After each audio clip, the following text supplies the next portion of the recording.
Assalamualaikum warahmatullahi wabarakatuh. Nama saya Rohada Matusatiyah. Saya akan menjawab soal UAS Bahasa Indonesia yang pertama.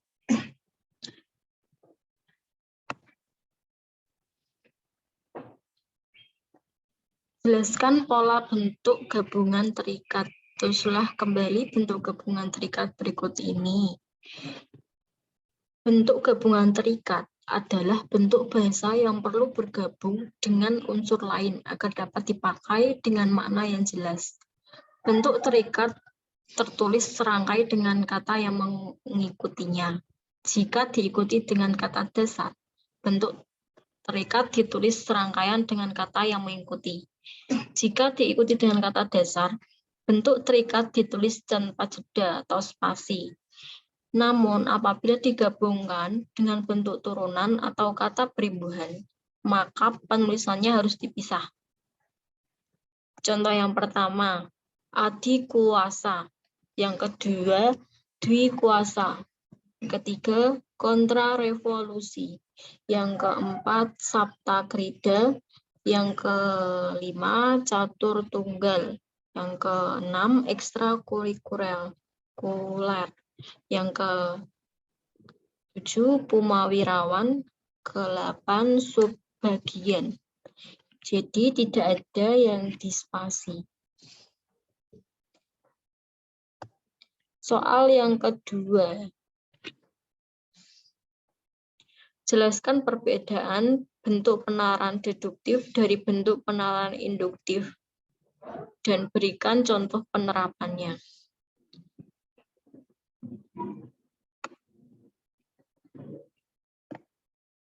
Penalaran deduktif adalah penalaran untuk menarik kesimpulan berupa prinsip atau sikap yang berlaku khusus berdasarkan atas fakta-fakta yang bersifat umum. Contoh yang pertama, premis mayor, setiap manusia pasti mati.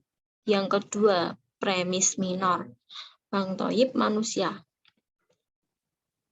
Sedangkan penalaran induktif adalah paragraf yang diawali dengan menjelaskan permasalahan khusus atau yang mengandung pembuktian dan contoh-contoh fakta yang diakhiri dengan kesimpulan yang berupa pernyataan umum. Contohnya, jika kita tidak ada makanan, manusia akan kelaparan. Jika makanan tidak ada, jadi manusia akan kelaparan. Contoh yang kedua, semua mahasiswa ada lulusan SLTA. Saya adalah mahasiswa, saya lulusan SLTA. Yang ketiga, jika tidak berusaha, manusia tidak sukses. Jika tidak ada usaha, maka manusia tidak sukses. Soal yang ketiga. Jelaskan dan berikan contoh transkripsi dan transliterasi. Transkripsi adalah pengalihan tuturan yang berwujud bunyi ke dalam tulisan atau penulisan kata, kalimat atau teks dengan menggunakan lambang-lambang bunyi. Contohnya, istri menyiapkan makan malam untuk keluarga. Sedangkan transliterasi adalah penulisan atau pengucapan lambang bunyi bahasa asing yang dapat mewakili bunyi yang sama dalam penulisan sistem penulisan suatu bahasa tertentu. Soal yang keempat. Jelaskan penomoran bagian karangan berikut jika menurut Anda masih ada penulisan yang salah.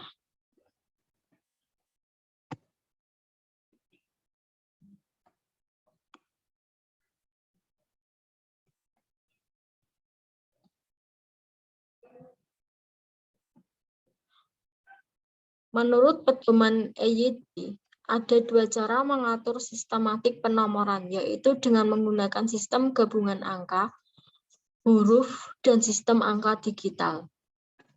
Pembenaran penomoran.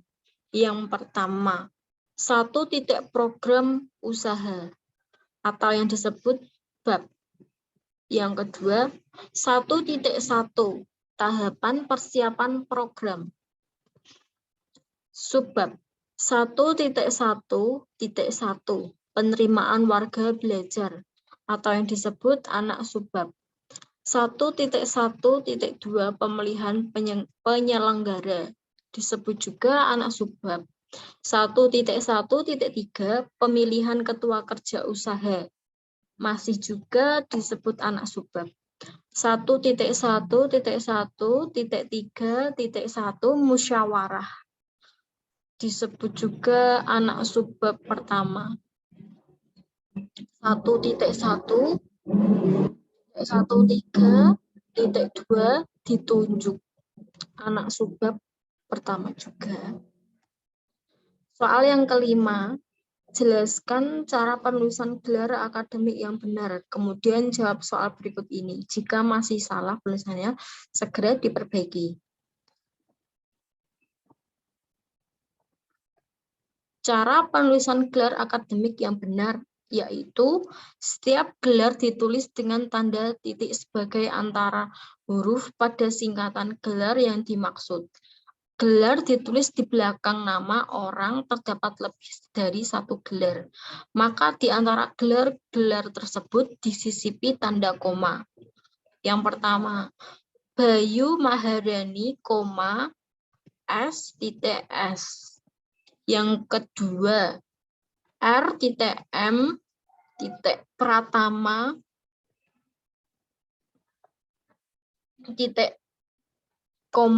M.M. Yang ketiga, Dr. Irfai Faturrahman, S.PD, M.PD. Yang keempat, Dr. Drs. Muhammad Kanzanuddin, M.PD. Yang kelima, Prof. Dr. Ahmad Ulinuha, M.PD. Soal ke-6. Jelaskan penggunaan tanda elipsis, tanda siku, dan tanda kurung. Berikan contoh penggunaan tanda tersebut dalam kalimat. Yang pertama, elipsis adalah pelepasan kata atau kalimat yang penggunaannya telah diatur dalam pedoman umum bahasa Indonesia. Elipsis adalah tanda berupa titik yang diapit spasi. Ini contohnya, menggambarkan kalimat terputus, putus, atau menunjukkan bahwa dalam suatu petikan adalah bagian yang hilang. Contoh penggunaan tanda elipsis. Penyebab kemerosotan ... akan diteliti lebih lanjut. Yang kedua, tanda kurung siku. Ini bentuk tanda kurung siku digunakan untuk mengapit keterangan dalam kalimat penjelas yang ada di dalam tanda kurung. Contohnya, fungsi utama jantung. Kurung buka, fungsi tersebut telah dijelaskan di bab 2. Tanda kurung siku, lihat halaman 611. Tanda siku tutup adalah memompa darah ke seluruh tubuh. Yang ketiga, tanda kurung.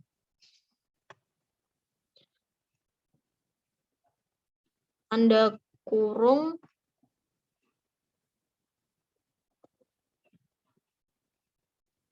digunakan untuk memberikan penjelasan atau keterangan yang bukan merupakan bagian utama dalam suatu kalimat.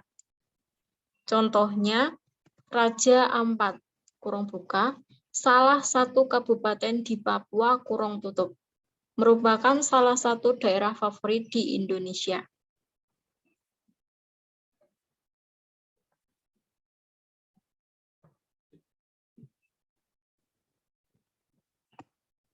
Soal yang ke-7. Jelaskan 3 cara penalaran induktif meliputi generasi, analogi, dan hubungan sebab akibat atau kuarsal. Silahkan jelaskan satu persatu beserta contohnya. Generalisasi adalah proses penalaran yang bertolak dari fenomena khusus menuju kesimpulan umum. Generalisasi merupakan pernyataan yang berlaku untuk semua atau sebagian besar gejala yang diamati. Contoh, seorang kakak melakukan jogging setiap hari. Seorang adik melakukan jogging setiap hari. Generalisasinya, kakak dan adik melakukan jogging setiap hari. Yang kedua, analogi. Analogi adalah metode penalaran dengan membandingkan dua hal yang mempunyai sifat yang sama. Kita dapat menarik kesimpulan jika terdapat persamaan dalam berbagai bidang. Dapat diartikan sebagai proses penyimpulan berdasarkan fakta atau kesamaan atau proses membandingkan dua peristiwa atau hal yang berlainan berdasarkan kesamaannya. Kemudian ditariklah kesimpulan dari persamaannya. Contohnya, seseorang yang menuntut ilmu sama halnya dengan mendaki gunung. Sewaktu mendaki, ada saja rintangan seperti jalan yang licin yang membuat seseorang jatuh. Ada pula semak berlukar yang sukar dilalui. Dapatkah seorang melaluinya? Begitu pula bila menuntut ilmu. Seorang akan mengalami rintangan seperti kesulitan ekonomi, kesulitan memahami pelajaran, dan sebagainya. Apakah dia sanggup melaluinya? Jadi, menuntut ilmu sama halnya dengan mendaki gunung, yaitu banyak rintangan untuk mencapai puncaknya. Sebab akibat atau disebut juga kausal adalah menyatakan bahwa semua peristiwa yang terjadi di dunia ini terjadi dalam rangkaian sebab akibat. Contoh, sebab, lantaran, oleh karena itu, oleh sebab itu, karena, dan sehingga. Contoh kalimat, Pak Budi tidak dapat berangkat bekerja ke kantor lantaran sedang sakit. Soal yang ke-8, jelaskan yang dimaksud dengan silogisme. Berikan contoh silogisme. Silogisme adalah sebuah penalaran deduksi yang dilakukan secara tidak langsung. Silogisme juga dapat diartikan sebagai sebuah argumen deduktif yang memiliki dua premis dan sebuah kesimpulan premis yang ada pada silogisme. Yang ada pada silogisme adalah premis khusus dan premis umum. Sedangkan kesimpulan yang dimaksud adalah kesimpulan yang masih berhubungan dengan premis-premis yang ada. Contohnya, jika musim kemarau, sungai akan kering. Disebut juga premis mayor. Sekarang sung mengering. Disebut juga sekarang sungai mengering. Disebut juga premis minor. Jadi sekarang musim kemarau. Disebut juga kesimpulan. Soal yang ke-9. Jelaskan yang dimaksud dengan konjungsi. Sebutkan jenis konjungsi dan berikan contoh penerapan konjungsi. Konjungsi atau disebut juga sebagai kata penghubung adalah kata yang berfungsi menghubungkan dua kata, frasa, kalimat, maupun paragraf. Sebagai kata penghubung, konjungsi memiliki ciri khusus, yakni tidak terdapat di akhir kalimat dan tidak selalu diikuti nomina atau kata benda. Jenis konjungsi dan penerapannya. Yang pertama, konjungsi aditif. Konjungsi gabungan yang berfungsi untuk menggabungkan kata dengan kata. Frasa, klausa, atau kalimat yang kedudukannya setara. Contohnya, dan lagi pula, lagi, serta. Contoh kalimat, Anto bermain bola dan Dina pergi ke pasar. Konjungsi yang kedua, konjungsi adversatif, yaitu kata penghubung, yang menghubungkan kedua gagasan yang berlawanan atau menyatakan kontras. Contohnya, meskipun, namun, tetapi, dan melalui.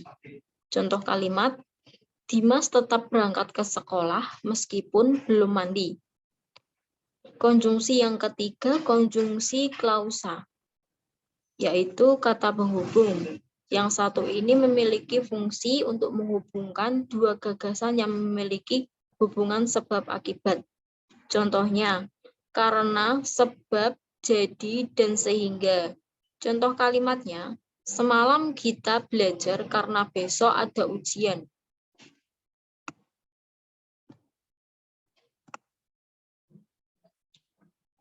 Yang konjungsi keempat, konjungsi temporal, yaitu kata yang berfungsi untuk menyatakan waktu atau suatu hubungan kronologi yang ada atau terjadi di dalam teks serta terdapat suatu hasil. Contoh, lalu, kemudian, sebelumnya, dan setelahnya. Contoh kalimat, Yeni membaca soal, kemudian dia mengerjakan soalnya. Soal yang terakhir, ke-10. Wacana terbagi menjadi 5, yakni wacana narasi, deskripsi, eksposisi, argumentasi, persuasi. Jelaskan ciri dan perbedaan tiap wacana tersebut, serta berikan contohnya. Yang pertama, wacana narasi. Wacana narasi adalah salah satu jenis wacana yang menceritakan atau mengisahkan suatu peristiwa secara berurutan, berdasarkan urutan kejadiannya. Narasi juga dapat bersifat fakta atau fiksi, cerita rekaan. Narasi yang bersifat fakta antara lain biografi dan autobiografi. Sedangkan yang berupa fiksi diantaranya adalah cerpen dan novel. Ciri-cirinya,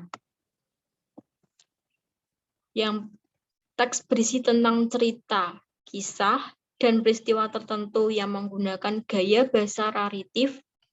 Cerita memiliki alur yang jelas dari awal hingga akhir cerita.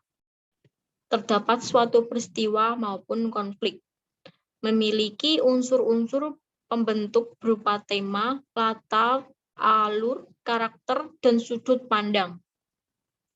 Contoh cerita narasi, yaitu cerpen, novel, atau kisah inspiratif dan kehidupan seseorang.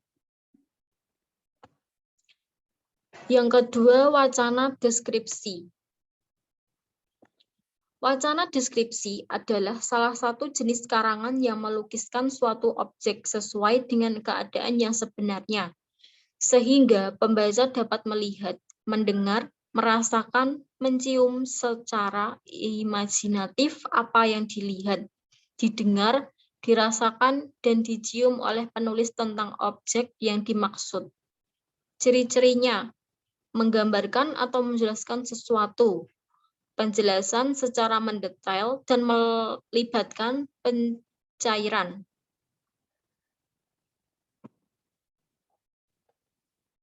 Dan melibatkan penciuman. Berusaha membaca, mendengar, merasakan adegan atau peristiwa di dalam teks. Melibatkan panca indera untuk membuat membaca paham. Kalimatnya terfokus pada satu hal sesuai penjelasan.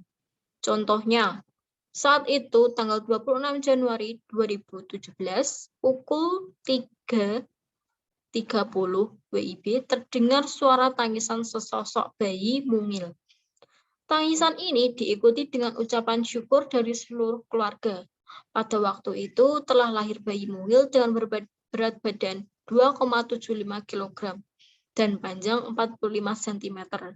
Bayi itu terlihat sangat mungil ketika disandingkan dengan bayi-bayi lainnya di ruangan bayi. Yang ketiga, wacana eksposisi. Eksposisi adalah wacana yang menjelaskan atau memaparkan suatu pokok permasalahan secara global. Wacana eksposisi merupakan wacana yang bertujuan untuk memberitahu, mengupas, mengurai, dan menerangkan sesuatu. Ciri-cirinya menyampaikan informasi secara jelas, singkat, padat, atau baku, dan bersifat faktual. Contohnya, kata ekonomi berasal dari bahasa Yunani, yang terdiri dari oikos, yang artinya rumah tangga, dan nomor yang artinya aturan atau hukum. Maka dari itu, dari oikos yang artinya rumah tangga, dan nomor artinya aturan atau hukum. Maka dari itu, pengertian ekonomi adalah suatu bidang ilmu yang mempelajari tentang aktivitas di mana dalam lingkup ekonomi seperti aktivitas produksi, distribusi, dan konsumsi. Wacana argumentasi. Wacana yang berisi ide atau gagasan yang dilengkapi dengan data-data sebagai bukti dan bertujuan untuk meyakinkan pembaca terhadap kebenaran ide dan gagasan. Ciri-cirinya berisi argumen menggunakan penaran sebagai landasan berpikir. Contohnya, masa pandemi COVID-19 yang tidak kunjung hadir banyak persoalan sebelum pada awal peristiwa banyak pekerja yang dirumahkan. Selain itu, banyak bisnis dan UMKM yang bergabung kemiskinan yang kian tinggi. Oleh karena itu, banyak orang yang ingin segera berakhir.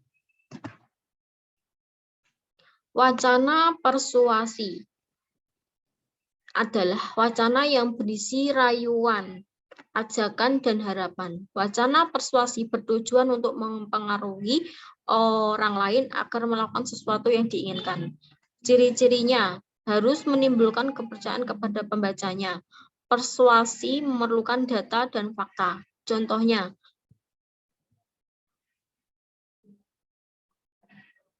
jangan gunakan suara Anda.